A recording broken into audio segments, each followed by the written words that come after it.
Beralih ke informasi lainnya, saudara, banyaknya masalah yang dihadapi dan tantangan bangsa Indonesia ke depan menuntut profesi advokat harus mampu menyesuaikan diri dengan perkembangan zaman.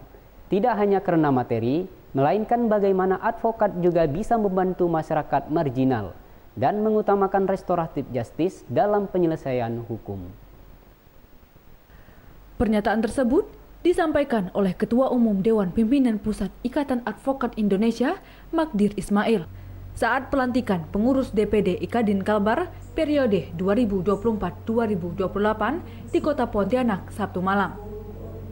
Ia mengatakan bahwa setiap warga negara memiliki hak yang sama untuk mendapatkan keadilan hukum.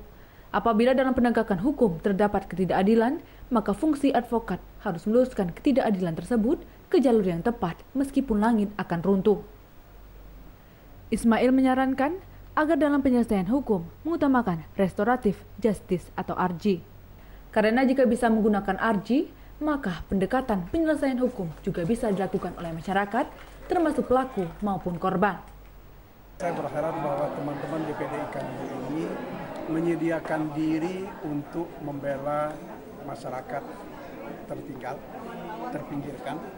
Terutama saya yakin betul di luar kota Pontianak ini masih banyak sekali perkara-perkara yang harus ditangani secara baik. Nah, inilah yang kita harapkan, terutama kami berharap bahwa akan ada pembelaan yang dilakukan oleh kawan-kawan ini yang dilakukan secara pro bono. Sebab kita tahu bahwa tidak semua orang mampu membayar advokat, sehingga kita di PPK ini sampai sekarang ini kami sudah menyediakan satu sarana kegiatan-kegiatan pro bono ini. Saya ucapkan selamat kepada para pengurus yang baru dilantik ya, dan kita harapkan bisa menjalankan amanah sebagai penegak hukum. Tadi sudah kita sampaikan beberapa stressing, tentu tingkatkan profesionalitas dan dalam bekerja. Kemudian yang paling utama adalah jangan lupa kita terkait dengan hak asasi manusia dan terutama mereka-mereka yang terpinggirkan. Nah, ini perlu mendapat perhatian karena dalam banyak kasus seringkali masyarakat yang terpinggirkan ini tidak mendapat perhatian dari kita. Tentu ini tugas, saya pikir tugas kita sebagai warga negara, apalagi kita penegak hukum, tentu inilah yang paling menjadi perhatian kita. Jangan sampai mereka yang rakyat kecil, yang terpinggirkan, tidak mendapatkan pelayanan hukum sebaik-baik.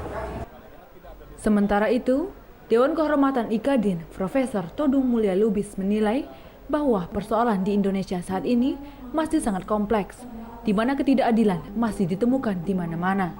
Hanya ingin mengatakan bahwa advokat itu harus punya empati, ya, harus punya komitmen sosial, jangan hedonis, jangan semata-mata jadi advokat untuk mencari uang.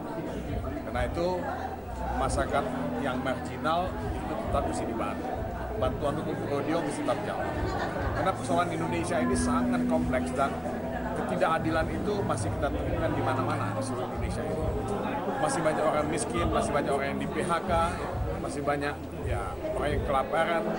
Jadi kita punya tantangan sosial, bukan semata-mata tantangan hukum yang kita hadapi di Indonesia.